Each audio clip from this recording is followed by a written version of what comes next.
चलें नोट करें movement of inertia. Movement of inertia, बात ये करते हैं मूवमेंट ऑफ इनर्शिया क्या होता है। What is movement of inertia. देखें, जब मैं बात करूं मूवमेंट ऑफ इनर्शिया की बात करूं, आपके ज़हन में यह होना चाहिए कि it is the property of a body, it is the property of a body. ये एक बॉडी की एक प्रॉपर्टी होती है। It is the property of a body, ये एक बॉडी की एक प्रॉपर्टी होती है which due to which it resist, जिसकी वजह से ये रेजिस्ट करता है, due to which it resist, जिसकी वजह से ये रेजिस्ट करता है, it's uniform circular motion, it's uniform circular motion, it's uniform circular motion, it is called movement of inertia. यानी मूवमेंट ऑफ इनर्शिया बॉडी की एक प्रॉपर्टी होती है।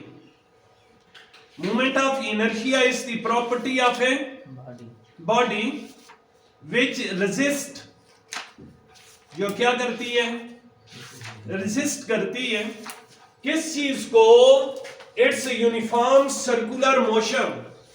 यस, यूनिफॉर्म सर्कुलर मोशंस के अंदर कोई भी चेंज है तो उसको क्या करेगी, रेसिस्ट करेगी।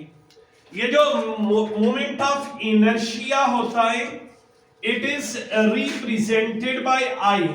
कैसे रिप्रेजेंट करते हैं मूवमेंट ऑफ इनर्शिया को, आई से। तो मूवमेंट ऑफ इनर्शिया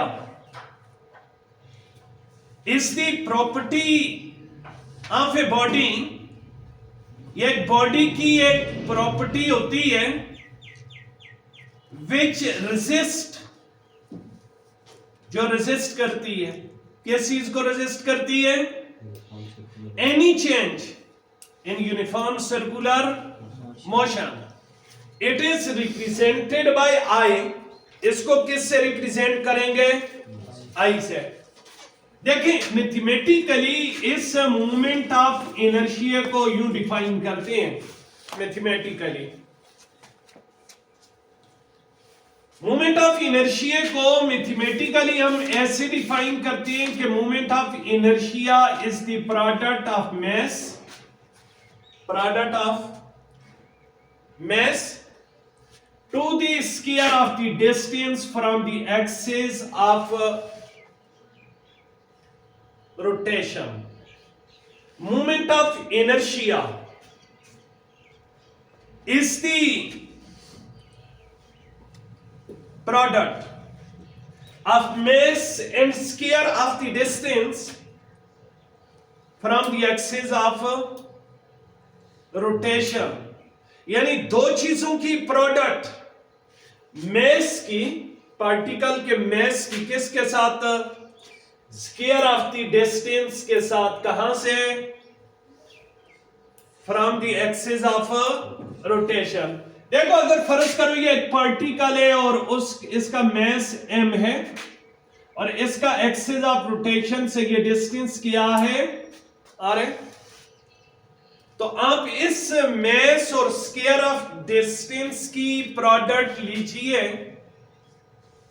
तो इस प्रोडक्ट का दूसरा नाम क्या होगा, मूवमेंट ऑफ इनर्शिया होगा। तो movement of inertia is the product of mass and square of the distance from the axis of rotation.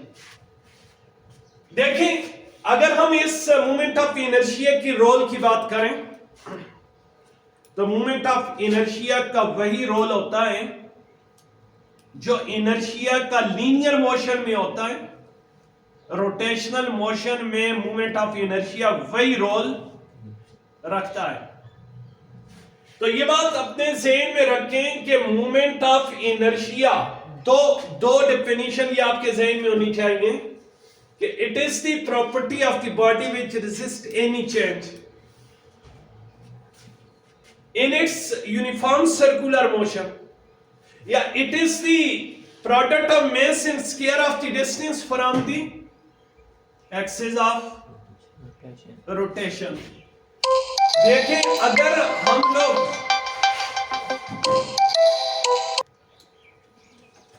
अगर हम लोग मोमेंट ऑफ इनर्शिया की नेचर की बात करें, मोमेंट ऑफ इनर्शिया की नेचर की बात करें, तो moment of inertia is a scalar quantity. ये कौन सी क्वांटिटी है? स्केलर है, यानी वेक्टर नहीं है। ये कौन सी क्वांटिटी है? स्केलर क्वांटिटी है। तो moment of inertia is a scalar quantity. और अभी मैंने आपको मैथमेटिकल फॉर्म ऊपर बता भी दी है, और अगर मैं आपको थोड़ा सा आगे लेके चलूं तो इसकी मैथमेटिकल फॉर्म जरा देते हैं कि मोमेंट ऑफ इनर्शिया की मैथमेटिकल फॉर्म हमारे पास क्या बन सकती है। तो देखें moment of inertia, moment of inertia mathematically अगर आप इसको राइट करें तो हम ऐसे लिखते हैं कि I is equal to mr square. और इसी डेफिनेशन से मैंने आपको बताया, इसी मैथमेटिकल फॉर्म से मैंने आपको बताया था कि मोमेंट ऑफ इनर्शिया प्रोडक्ट है दो चीजों का। किस चीज का? किस चीज के साथ? मास का किसके साथ? स्क्वायर ऑफ डिस्टेंस के साथ from the axis of rotation. अगर हम लोग मोमेंट ऑफ इनर्शिया की यूनिट की बात करें कि मोमेंट ऑफ इनर्शिया की यूनिट क्या हो सकती है, देखिए मैंने आपको मोमेंट ऑफ इनर्शिया को यूं डिफाइन करवाया। मोमेंट ऑफ इनर्शिया क्या है? प्रोडक्ट है दो चीजों का। मास का किसके साथ? Square of the distance from the axis of rotation के साथ। मास और square of distance from axis of rotation, इन दोनों की प्रोडक्ट को क्या बोलते हैं? Moment of inertia. और अगर हम लोग इसकी यूनिट निकालें तो आपको मास की यूनिट का पता होना चाहिए। मास की यूनिट क्या होती है? किलोग्राम होती है। और आगे आर है, आर क्या है? आर डिस्टेंस है। डिस्टेंस की यूनिट क्या होती है? मीटर। लेकिन ऊपर स्क्वायर है तो ये बन जाएगा मीटर स्क्वायर। सो हम ये कह सकते हैं कि SI unit of moment of inertia is kilogram metre square, यानी किलोग्राम स्क्वायर मीटर इसकी क्या हो जाएगी? यूनिट आ जाएगी। अब अगर हम लोग इसकी डायमेंशंस की बात करें कि what is the dimension of moment of inertia, देखिए हमें यह पता है कि I is equal to mr square. I किसके इक्वल है? mr स्क्वायर की इक्वल है। मास की यूनिट होती है किलोग्राम, डिस्टेंस की यूनिट होती है square metre. Kilogram is the unit of, kilogram किसकी यूनिट है जी? मास की। और मास के लिए हम डायमेंशन में क्या लिख देते हैं? m। Metre is the unit of length, इसके लिए क्या लिखेंगे? L लिख देंगे और इसके ऊपर क्या आ जाएगा? स्क्वायर। तो ये क्या बन गया? ml square. So the dimension of moment of inertia is ml square. तो इसकी जो डायमेंशन आ जाएगी क्या बन जाएगी? ml स्क्वायर बन जाएगी।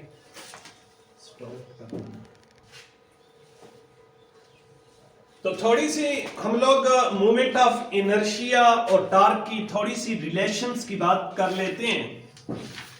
देखिए सपोज कर लें कि consider a body of mass m, suppose करें एक बॉडी है जिसका मास क्या है m है, विच इज रिवॉल्विंग, जो रिवॉल्व कर रहा है along a सर्कुलर पाथ। एक पार्टिकल है, एक मास है m, जो एक सर्कुलर पाथ के ऊपर क्या कर रहा है, मूव कर रहा है। देखिए अगर हम लोग बात करें टार्क और मोमेंट ऑफ इनर्शिया के दरमियान रिलेशंस की, तो टार्क की डेफिनेशंस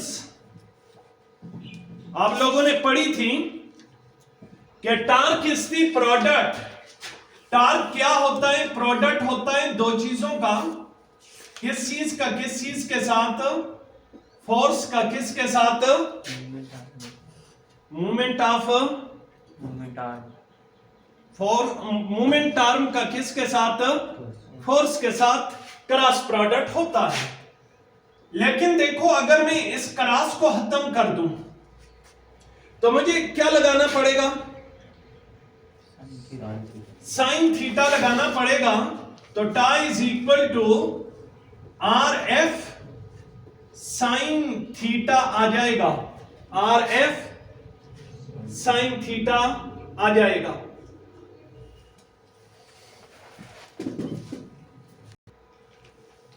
अब देखो इस केस में अगर हम लोग थोड़ा इसको मजीद आगे लेके चलें तो टार्क इज इक्वल टू, ये आर अपनी जगह पे आ जाएगा।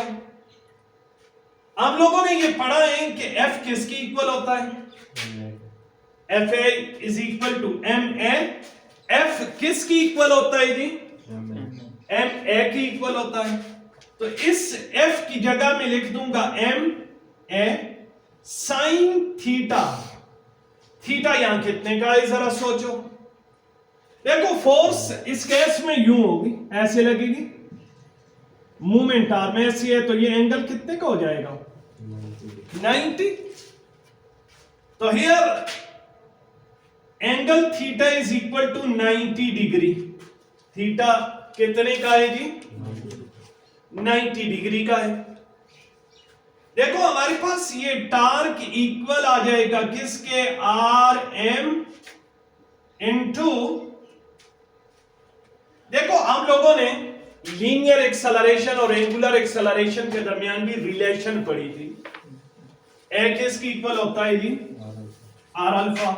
इस ए की जगह क्या डाल देंगे, आर अल्फा डाल देंगे। और इसी तरह साइन 90, साइन 90, इस साइन 90 की वैल्यू लगाएं। साइन 90 क्या होता है, 1 होता है। तो हमारे पास ये टार्क इक्वल आ जाएगा M R into R, R square, साथ क्या चीज आ जाएगी, अल्फा। इन दोनों को सबको मल्टीप्लाई करो तो ये आ जाएगा एम आर स्क्वायर अल्फा। अब ये एम आर स्क्वायर ये क्या है, तो ये आप लोगों ने अभी पढ़ा था कि this is called movement of inertia. और यही हमारे पास मूवमेंट ऑफ इनर्शिया और टार्क के दरमियान रिलेशन भी है। अब देखो यहां से कंक्लूजन्स क्या निकाल सकते हो आप, from this equations we conclude that, from this equation we conclude that torque is the product of, torque product है कितनी चीजों का, दो चीजों का। किस चीज का, किसकी चीज के साथ, मोमेंट ऑफ इनर्शिया की किसके साथ, एंगुलर एक्सेलरेशन के साथ। तो from this equations we conclude that torque is the product of movement of inertia and angular acceleration। लेकिन याद रखना ये मूवमेंट ऑफ इनर्शिया जो है ना, ये सर्कुलर मोशन या रोटेशन के दौरान इसकी वैल्यू क्या रहती है, कांस्टेंट रहती है। इसकी वैल्यू क्या होती है, जब बॉडी रोटेट कर रहा होता है तो सर्कुलर मोशन के दौरान इसकी वैल्यू क्या रहती है जी, कांस्टेंट।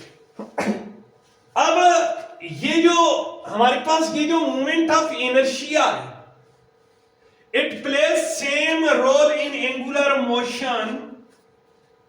इसका वही सेम रोल होता है एंगुलर मोशन में which the mass plays in linear motion. Mass का जो रोल लीनियर मोशन में होता है ना, मोमेंट ऑफ इनर्शिया का वही रोल होता है रोटेशनल मोशंस में। तो बस हमारा आज का आर्टिकल बस यहां ही इसको खत्म करते हैं, कल मजीद यहां से आगे चलेंगे।